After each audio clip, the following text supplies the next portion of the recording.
ओम नमः शिवाय। ओम नमः शिवाय। दोस्तों, आप सभी का आपके अपने चैनल में एक बार फिर से बहुत बहुत स्वागत है और आपका बहुत आभार है। प्यार सपोर्ट करने के लिए आपका दिल से बहुत बहुत धन्यवाद।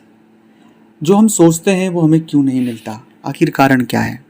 कई बार हमने जो सोचा वो हमें मिला ही नहीं, और बहुत से लोगों के साथ ये परेशानी देखने को मिली है कि वो जो प्लानिंग करते हैं, प्लानिंग के हिसाब से चीज़ें होती तो है, पर जो परिणाम वो सोचते हैं वो उन्हें नहीं मिलता है। मेहनत वो करते हैं, परिणाम का फल और कोई ले जाता है।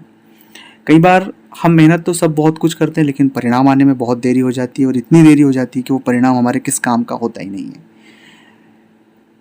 कई बार हमारी धैर्य भी जो है वो जवाब दे देता है, क्योंकि परिणाम आ ही नहीं रहा है, सफलता मिल नहीं रहा है, मिल ही नहीं पा रही है।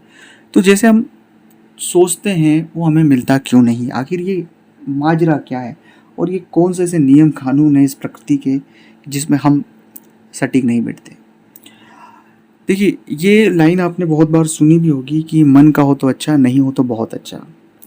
हमारे हाथ में सिर्फ कर्म की आज़ादी है। हम अच्छा काम कर सकते हैं, परिणाम देना ईश्वर के हाथ में है, नियति के हाथ में।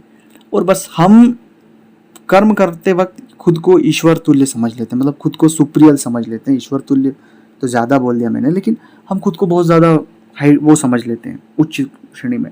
और हम परिणामों को मैनेज करना चाहते हैं, लेकिन परिणाम हमारे हाथ में नहीं है। मैं फिर कह रहा हूँ कि कर्म का जो सही आकलन है, कर्म करता उसे नहीं आंक सकता, उसका आकलन उसकी मेहनत बताती है, और वो ईश्वर उसका फल देता है।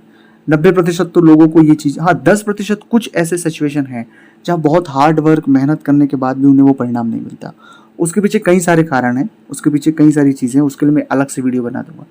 पर हमारे जो कर्म हैं, जो हम जो कर रहे हैं, उसका परिणाम हमें जरूर मिलता है, और वो ईश्वर उसका सही न्याय करता है। अब दूसरी इसमें जो एक बात है कि जो सोचते वो तो हमें मिलता ही नहीं है। अब इस सिचुएशन में एक मुख्यतः बात है कि जो चीज़ें हमारे हित में लिखी हुई है, जो हम देखिए, कर्म मैं कहीं भी इस पूरे चर्चा में कर्म को द्वितीय नहीं रख रहा हूँ, कर्म को पहले रख रहा हूँ। आप ईमानदारी से काम करें, सजगता के साथ काम करें, क्योंकि कर्म करेंगे तभी हमारा भाग्य उदय होगा। बिना कर्म करे भाग्य उदय नहीं होता है। तो जैसे ही हम उस सकारात्मक कर्मों की ओर जाएंगे, तो जो भी हम परिणाम है वो हमें, परिणाम जो सोच रहे उससे भी बड़ी चीज़ें मिलती हैं। कई बार हम जो सोचते हैं वो हमें नहीं मिलता है। पर बहुत बार मैंने बहुत सारे जातकों के साथ ये होता है कि जो सोचा है परिणाम, उससे भी उन्हें बड़ी चीज़ मिली, क्योंकि वो उस मेहनत में इतने लीन थे कि उन्होंने उस मेहनत से बड़ी मेहनत कर दी पूरी ईमानदारी के साथ। तो ये चीज़ आप हमेशा गांठ बांध के रखना। तीसरी बात है ईश्वर का जप। भगवान का जप आपको करना है, परिणाम मिले ना मिले वो सब द्वितीयक है। पहला है ईश्वर का जप करें और अपना कर्म ईमानदारी के साथ करते जाएं।